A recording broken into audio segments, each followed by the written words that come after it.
to cycle, Chris is working with Victory MMA pro fighter Justin Jones, who's a better sized matchup to demonstrate the technique.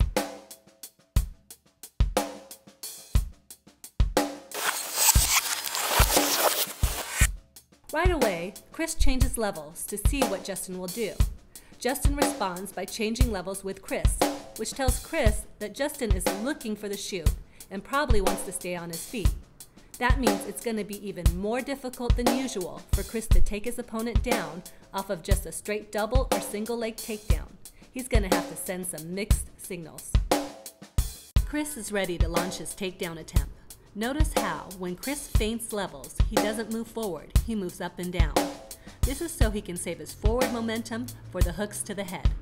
It also keeps him safe from a counter knee or uppercut from Justin. Now, when Chris is throwing this hook, he's throwing it hard. There's a chance it might connect and a chance it might not. You can even see here that Justin is defending, but either way, Chris is going to continue on with his takedown combination. In other words, do not stop or change your mechanics after you throw this punch. It's just the setup to something more. Now, this takedown attempt is a decoy. Notice that Chris didn't penetrate that deeply with his front foot and just gave the back of Justin's legs a slap to sell the attempt. He doesn't want to go too hard here, and if you sell out at this point, it will be very difficult to check your momentum to throw a solid uppercut. Chris is faking the takedown to bait Justin's sprawl attempt, and Justin will create the separation space, along with a shoulder bump by Chris needed for Chris to throw a short uppercut. The rear uppercut front hook combo camouflages the real takedown attempt. A couple things to take note of here. First, Chris is throwing hard shots, but he's not swinging for the fences. Remember, his goal is to take Justin down, but they should definitely get his attention. Next, when Chris shoots, he remembers to change levels, and for this particular shoot, he brings his rear leg forward to drive through. This is different than the basic double leg takedown, and he's doing this for a few reasons. On one hand, bringing the rear leg up to drive forward flows better with Chris's momentum off the punch combination.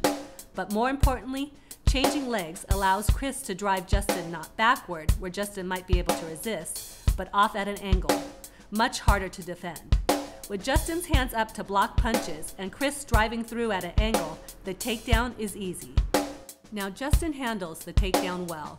He immediately closes guard and starts controlling Chris's posture.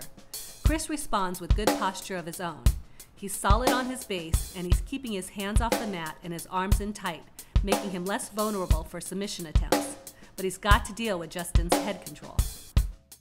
Chris deals with the head control by pushing Justin's elbow across his body, not peeling away at Justin's hands on top of his head, and then shooting his head up. Take note that Chris doesn't just shoot his head up, but horizontally away from Justin's core, and then up.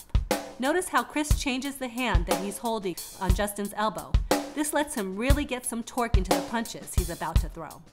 Even if Justin fights to regain his posture, all he's doing is moving into Chris's punching path.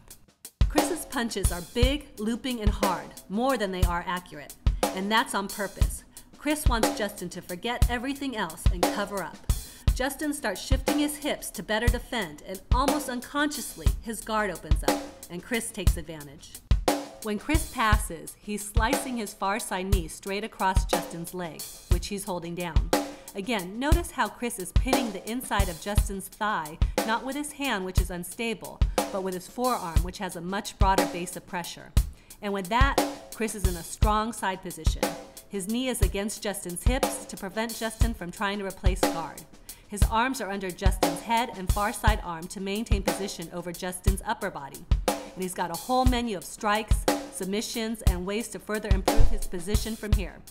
And the reason he got there against an opponent who wanted to stay on his feet was that he used his feints and level changes to confuse his opponent and throw him off balance.